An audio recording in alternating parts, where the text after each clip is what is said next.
सुप्रभात। आनंद धाम, यह हमारी आज की आध्यात्मिक चर्चा का विषय। आनंद धाम।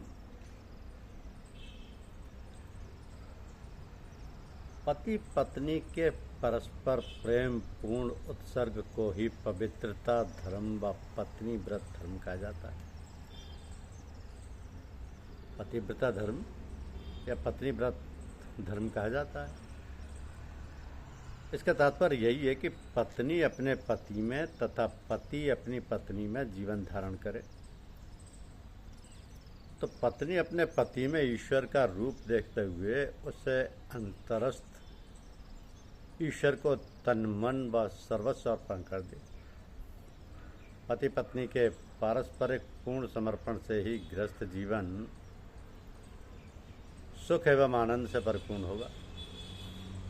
तो यदि पत्नी अपने को पति में, पति अपने को पत्नी में लीन कर दे, दोनों के जीवन में ऐक्य हो जाए तो सच्चा जीवन व सच्चा आनंद उपलब्ध होगा। इस प्रकार के निर्दोष प्रेम पूर्ण समर्पण वाली घर गृहस्थी ही आनंद का धाम है। इसी को आनंद का धाम कहा जाता है। संत मत में साधन की या साधना की शुरुआत तीसरे साधन से होती है, जिसके बाद संपत्तियों की प्राप्ति होती है। संपत्तियों में पहली शम है। शम से तात्पर्य है दिल का ठहराव हो जाना।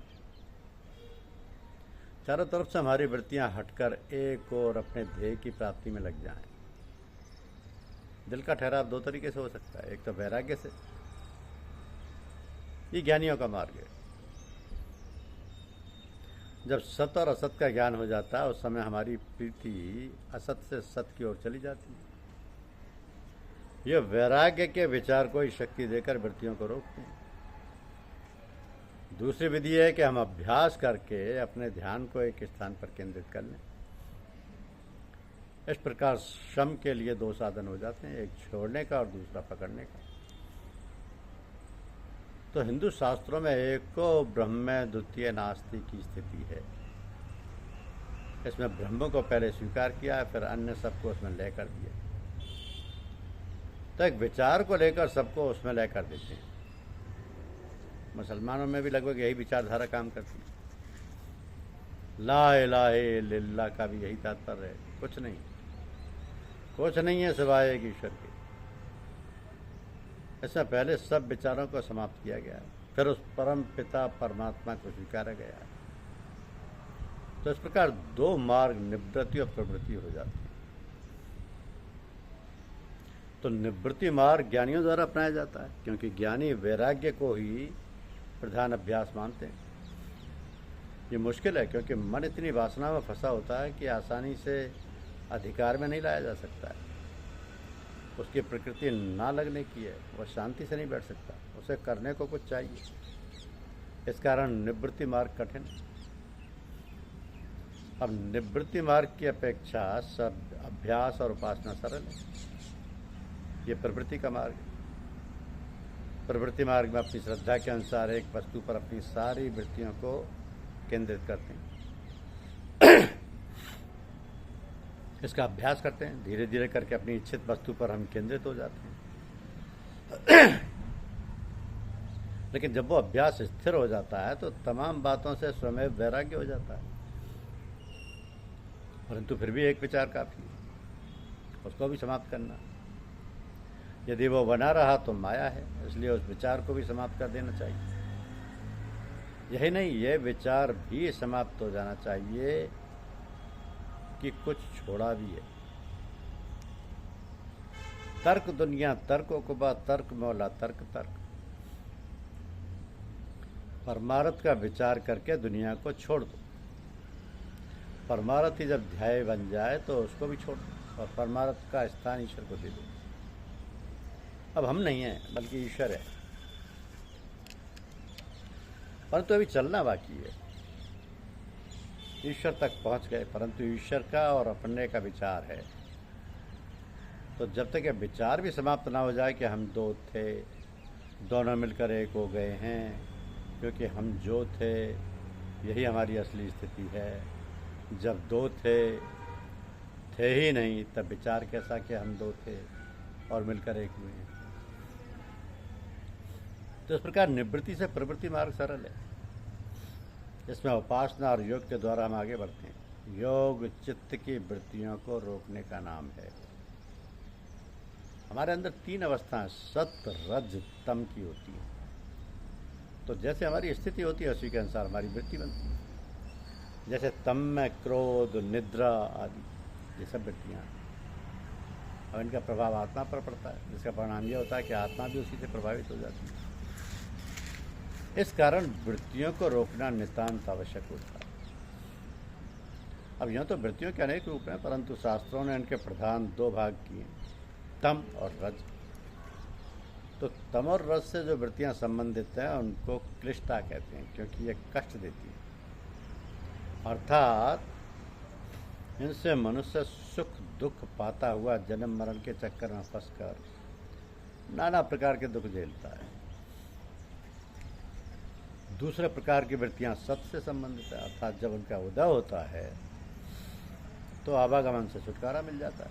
वृत्तियां 5 अवस्था में रहती हैं। पहली अवस्था में वृत्तियों का झुकाव सांसारिकता अर्थात मान अपमान, भूख, धन आदि की ओर अधिक रहता है। मन चंचल रहता है, सारा ध्यान इच्छा तथा उसकी पूर्ति में लगा रहता है। तो हमारी कुछ वृत्तियां मूढ़ होती हैं, अर्थात कुछ करने की तबीयत नहीं होती, जैसे आलस्य और नींद। इसमें कुछ कार्य नहीं होता, ना सांसारिकता की ही और ध्यान जाता है, ना परमार्थ की ओर। इस कारण इन्हें मूढ़ कहते हैं। तो जब वृत्तियां हमें अंदर से बाहर की ओर लाती हैं, अर्थात ध्यान को समाधि अवस्था से हटाकर दुनिया की तरफ लाती हैं, ऐसा अभ्यास करते समय हम रोज अनुभव करते हैं।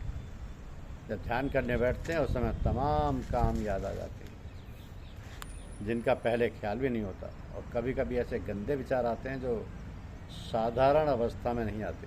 परिणाम स्वरूप हमारा मन एकाग्रता से हट जाता है। तो तीनों प्रकार की वृत्तियां सांसारिक लोगों की हुआ करती हैं। इसके बाद की वृत्तियां योगियों की हुआ करती हैं।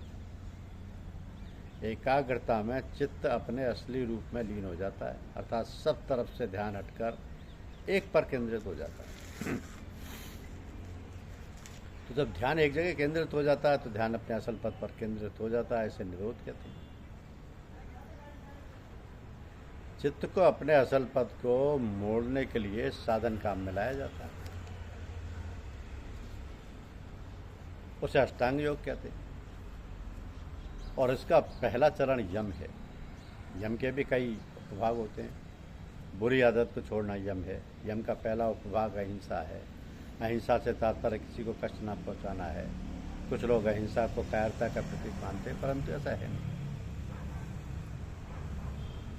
स्वयं कष्ट सहन करना और दूसरे को कष्ट न पहुंचने देना बहुत ही आत्मबल का काम है। जिसमें आत्मबल नहीं, वो अहिंसा का पालन कर ही नहीं सकता। उसका अर्थ यह नहीं है कि अनुचित बात को स्वीकार कर लेना अहिंसा है। गलत बात को स्वीकार करना कायरता है, परंतु गलत बात को स्वीकार न करके शांतिपूर्वक अस्वीकार करना आत्मबल का प्रतीक है और अहिंसा है। दूसरा स्थान सत्य का आता है। सत्य से तात्पर्य केवल सच बोलने से ही नहीं है, बल्कि जैसा है वैसा ही व्यक्त करना, अर्थात अंदर और बाहर दोनों में समान रूप से तथा वचन और कर्म में समानता रखना सत्य है। वाणी सत्य तो उसका बाह्य रूप मात्र है। सत्य में यह ध्यान रखना आवश्यक है कि सत्य कटु ना हो तथा अहिंसा की सीमाओं का उल्लंघन न होने पाए। उदाहरण के लिए यदि किसी की हत्या करने आए और उसका ज्ञान हो तथा यह भी मालूम हो कि जिसकी हत्या होना है वो कहाँ है, तो हत्यारे से सत्य ना बोले, क्योंकि यदि सत्य बता दिया जाता है तो एक व्यक्ति जान से मारा जाता है। ये हिंसा, सत्य कभी कटु तथा हिंसा की सीमाओं का अतिक्रमण नहीं करता। तीसरा उपभाग अस्तेय है। अस्तेय से तात्पर्य चोरी न करने से। चोरी का अर्थ किसी की वस्तु किसी की आँख से छुपा कर लेने से नहीं है, बल्कि हक से ज़्यादा लेना भी चोरी है। और यदि हम ऐसी वस्तुओं का संग्रह करके रखते हैं जिनका उपयोग वर्तमान में नहीं है, अपने भविष्य के लिए रखी गई हैं, तो यह चोरी है। क्योंकि उस वस्तु की दूसरे को आवश्यकता है, उसके पास अभाव है और हमारे पास निरर्थक है। तो आवश्यकता से अधिक भविष्य के लिए जोड़ना चोरी है। यम का चौथा उपभाग ब्रह्मचर्य है। ब्रह्मचर्य से तात्पर्य मात्र वीर को रोकना या सहवास से बचना मात्र ही नहीं, बल्कि मन में काम वासना का न उठना तथा उस पर आधिपत्य ब्रह्मचर्य कहलाता है। यदि हम हट करके इंद्रियों को रोके रहते हैं परंतु मन में वासना रहती है तो ये ब्रह्मचर्य नहीं है। ब्रह्मचर्य के संबंध में गृहस्थों की समस्या है। यदि वे इस राह चल रहे हैं तो क्या स्त्री बच्चों को छोड़कर संन्यास लेना? नहीं। गृहस्थ का ब्रह्मचर्य यही है कि वह शास्त्र के अनुसार स्त्री गमन करे और अपनी इच्छा की आनंद की पूर्ति के लिए स्त्री सहवास ना करे, बल्कि स्त्री की इच्छा पूर्ति के लिए सहवास करे और स्वयं निर्लिप्त रहे। यही गृहस्थ का ब्रह्मचर्य। धन्यवाद।